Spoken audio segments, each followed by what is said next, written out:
राष्ट्रीय जनता दल के अध्यक्ष लालू प्रसाद यादव की बेटी और दामाद पर जांच एजेंसियों का शिकंजा कसता नजर आ रहा है।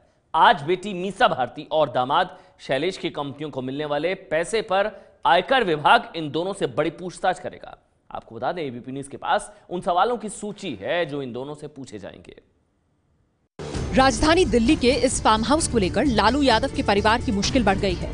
लालू यादव की बेटी मीसा और दामाद शैलेश पर आरोप है कि उनकी कंपनियों में कुछ फर्जी कंपनियों के जरिए पैसा आया, जिससे उन्होंने दिल्ली के पॉश इलाके में करोड़ों रुपए का फार्म हाउस खरीदा। आयकर विभाग ने इस मामले में दिल्ली और आसपास की 22 जगहों पर छापेमारी की, जिसमें बरामद दस्तावेजों के आधार पर अब मीसा और शैलेश से पूछताछ होगी।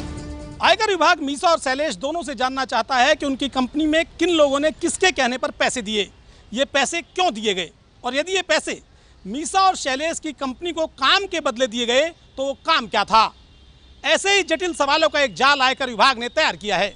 मीसा से पूछताछ के लिए आयकर विभाग ने जो 50 सवाल तैयार किए हैं, उनमें प्रमुख हैं: आपका पैन नंबर क्या है और आप आयकर कहां भरती हैं? आपकी कितनी कंपनियां हैं और उनमें कब कब कितना लोन आया? कितने लोन अनसिक्योर्ड थे और क्यों दिए गए थे? क्या लिए गए लोन का पैसा वापस कर दिया गया है? आपकी कंपनी मिशेल को 4 कंपनियों ने 1 करोड़ 20 लाख रुपए क्यों दिए? ऐसे कौन से हालात थे कि आपने जब शेयर बेचे तो 90 रुपए के और वही शेयर वापस खरीदे तो 10 रुपए के? आपकी कंपनियां क्या काम करती हैं? कंपनी में कितने कर्मचारी हैं?